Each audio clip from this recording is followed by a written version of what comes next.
Home guard बहाली धांधली को लेकर वहीं इस मामले में बेगूसराय के समादेष्टा कमांडेंट अखिलेश कुमार ठाकुर ने बताया कि होमगार्ड बहाली प्रक्रिया जिलाधिकारी तुषार सिंगला और उनकी देखरेख में की गई है, जिसकी फाइनल सूची अपडेट भी कर दी गई है। हाँ, ये सत्य है कि इस आड़ में कुछ माफिया अभ्यर्थियों को गुमराह कर रहे हैं, चाहे माध्यम जो हो। बावजूद मेडिकल में अंकित अभ्यर्थियों के लिए एक अल्टीमेटम दी गई थी, जिसमें कई अभ्यर्थियों ने एक्टिव होकर आपत्ति दर्ज कराई, जिसको संज्ञान में लेते हुए समिति ने तत्काल उस पर विचार भी किया। लेकिन कुछ अभ्यर्थी ऐसे भी हैं जो जबरन उन्हें और जिला प्रशासन को बेवजह प्रदर्शन के जरिए बदनाम करने की साजिश कर रहे हैं। उन्होंने यह भी बताया कि होमगार्ड बहाली प्रक्रिया के वक्त कई विजिलेंस की टीम भी अपने स्तर से नज़र बनाए हुए थे, इसलिए इस तरह का एलिगेशन अभ्यर्थियों के द्वारा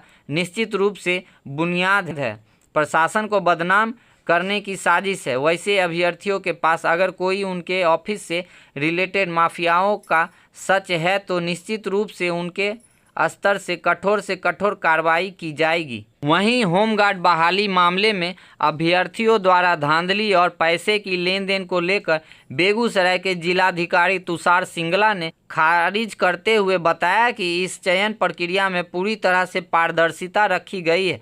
आपत्ति के ऑप्शन भी दिए गए थे और सभी सेलेक्ट अभ्यर्थियों को आज लिस्ट प्रकाशित उपरांत नियुक्ति पत्र देने की प्रक्रिया की तैयारी की जा रही है, जो बिल्कुल ही सुचारू रूप से चल रही है। 822 विज्ञापित सीट थे और इसके लिए 25,010 उम्मीदवारों ने आवेदन किया था। जो शारीरिक दक्षता की जांच परीक्षा होती है, उस परीक्षा में करीब 6,500 उम्मीदवार सफल हुए थे। उसमें से 1.5 टाइम्स मेधा सूची प्रकाशित की गई है और 422 उम्मीदवारों के विरुद्ध 419 उम्मीदवारों का अंतिम रूप से चयन परिणाम प्रकाशित किया गया है। चयन परिणाम, मेधा सूची, प्रतीक्षा सूची और पूरी सूची पूरा त्रुटि रहित है। इसमें किसी भी प्रकार का जो है छल छद्म नहीं किया गया है। ऐसे ही व्यक्ति आरोप लगा रहे हैं जिनका चयन नहीं हुआ है और वह अपना अभिलेख आकर के किसी भी समय में, अब तो चूँकि नेट पर डाला हुआ है तो खुद से भी डाउनलोड कर सकते हैं। अगर उसमें भी संतुष्टि नहीं होती है तो बहुत सारे माध्यम हैं जिससे वो अपना अभिलेख प्राप्त कर सकते हैं। सीसीटीवी फुटेज से हम लोग पूरा अपना वेरीफाई करके ही किए हैं और इसके लिए जो RFID टेक्निक से जो परीक्षा ली गई थी तो उसमें आप कहीं से भी उसको मैनिपुलेट नहीं कर सकते हैं, कहीं से भी मैनिपुलेशन की संभावना उसमें नहीं है। तो आप बताइए। और जो मेडिकली अनफिट हुए हैं तो उसका बाज़ाब्ता जो है डॉक्टर के टीम के द्वारा टेस्ट किया गया है और उनके द्वारा मेडिकली अनफिट किया गया है। तो उन्होंने कुछ कमियां पाई होगी तभी ऐसा किए होंगे। कि मेडिकल टेस्ट का स्थान जो होता है वह गोपनीय होता है। वहाँ अगर आप कभी कभी ज़रूरत पड़ती है कपड़ा खुलवाने की, आपको निर्वस्त्र करने की ज़रूरत पड़ती है मेडिकल फिटनेस की टेस्ट में, वहाँ आप किस आधार पर वहाँ CCTV लगवा दीजिएगा या वीडियो कैमरा लगवा दीजिएगा, ये आप नहीं कर सकते हैं। बट उम्मीदवार जो मेडिकल टेस्ट के लिए उपस्थित हो रहे हैं, वहाँ जो सिग्नेचर कर रहे हैं, उसका प्रत्येक उम्मीदवार का स्टिल फोटोग्राफी है, समझे। स्टिल फोटोग्राफी कराया जाता था, लेकिन जहाँ टेस्ट हो रहा है वहाँ आप CCTV या वीडियो कैमरा लगवा ही नहीं सकते हैं।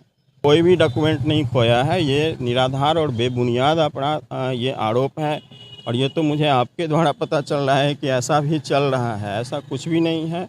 परीक्षा का एक एक अभिलेख सुरक्षित है। एक एक जो इवेंट्स हुए हैं उसके वीडियो फुटेज, CCTV फुटेज सुरक्षित हैं और जब ज़रूरत पड़ेगी, ऐसा कुछ मामला हम लोगों को दिखाना पड़ेगा, तो जिस एजेंसी ने परीक्षा का संचालन किया था वो बोले हैं कि प्रायर नोटिस पर मैं आकर के एक एक कैंडिडेट का दिखा दूंगा। यहाँ मेडिकल में अगर फेल हो रहे हैं और उनको किसी कैंडिडेट को 15 नंबर है तो स्वाभाविक है कि उनका ये उन्हें यह लगता होगा कि अगर हम किसी भी प्रकार से मेडिकली फिट हो जाते हैं तो मेरा चयन हो जाएगा। चूँकि ये नेट पर प्रकाशित है, तो उस पर भी देख सकते हैं। और जिनका दावा है उनका भी आकर के देख सकते हैं। मेरे कार्यालय में सारा मतलब अभिलेख डिजिटल रूप में मौजूद है। उसका जो है सो क्या कहते हैं, जो परीक्षा में पेट सीट था, फिजिकल इफ़िशियंसी टेस्ट सीट था और मेडिकल फिटनेस टेस्ट सीट था। प्रत्येक कैंडिडेट का इंडिविजुअल है, ऐसा नहीं है कि ग्रुप में है। केवल स्टार में मेरी केवल एक स्टाफ है, निर्मला ईश्वर जी हैं, महिला हैं। पहले भी नहीं थे, विनय कुमार नाम का कोई भी स्टाफ नहीं था। अभी कोई वैकेंसी निकलती है तो अच्छे लोगों के साथ बुरे लोग भी एक्टिव हो जाते हैं और मार्केट में घूमने लगते हैं। ट्रेंड बन गया है कि 100 लड़कों से पैसा ले लो, 10 का भी हो गया है तो उसका पैसा रख लो, बाकी को धीरे धीरे वापस करो। 20 जून को आरंभ हुआ था और 30 जुलाई को समाप्त हुई थी। विजिलेंस की एक पूरी टीम थी। कुछ प्रमाण आता है लेन देन का या फिर क्या कहते हैं और मेरे से रिलेटेड रहेगा जिस पर मैं कार्रवाई कर सकता हूँ। पब्लिक कोई हो उस पर मैं कार्रवाई तो कैसे करूँगा, नहीं कर पाऊँगा। लेकिन अगर मेरे किसी भी आदमी का इन्वॉल्वमेंट रहेगा, जैसा कि मैंने स्पष्ट निर्देश दिया था कि मेरा एक भी स्टाफ जो है जहाँ पर अंक देने का काम हो रहा है, जहाँ पर मेडिकल टेस्ट हो रहा है, वहाँ नहीं जाएगा। और उन्होंने आरोप लगाया है कि जिलाधिकारी महोदय हमसे मिले नहीं और सत्य इससे परे है।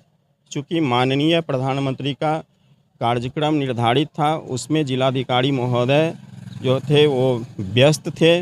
मैं उनसे मिला हूँ, उनके बातों को सुना हूँ। उन्होंने बोला कि मेरे पास कुछ प्रमाण हैं, तो बोले कि प्रमाण आप उपलब्ध कराइए और मैं इसका जांच करके कार्रवाई करूंगा। आज तक प्रमाण नहीं दिए हैं। मैं आज भी मांग रहा हूं, आज भी नहीं दिए। होमगार्ड अभ्यर्थियों ने आरोप लगाया था। होमगार्ड के बारे में डिटेल में आप लोगों के साथ जानकारी साझा की गई है। हमारे साथ कमांडेंट होमगार्ड, सिविल सर्जन सभी लोग थे। इसमें जो पूरा हमारा जो मेधा सूची है उसका प्रकाशन फाइनली किया गया है। 422 वैकेंसी थी, 419 अभ्यर्थियों का चयन हुआ है। और इसमें हमारे जितने भी जो लोग इसमें इन्वॉल्व थे वो काफी दिन से इसमें लगे हुए थे। हमारा जो टेली का रिजल्ट शीट था वो प्रकाशित होता था और जो प्रोविजनल जो मार्कशीट था उसके आधार पर दावापत्री का निष्पादन किया गया, दावापत्री लिए गए। उसके बाद ही बहुत ही अच्छे तरीके से फाइनल जो रिजल्ट है उसका पब्लिश किया गया है। और सारे जो हमारे अभ्यर्थी सिलेक्ट हुए हैं उनका बहुत जल्द आज ही नियुक्ति पत्र के लिए भी आज काम किया जा रहा है। नियुक्ति पत्र बांटने के लिए उसके पश्चात उनको ट्रेनिंग में भी भेज दिया जाएगा।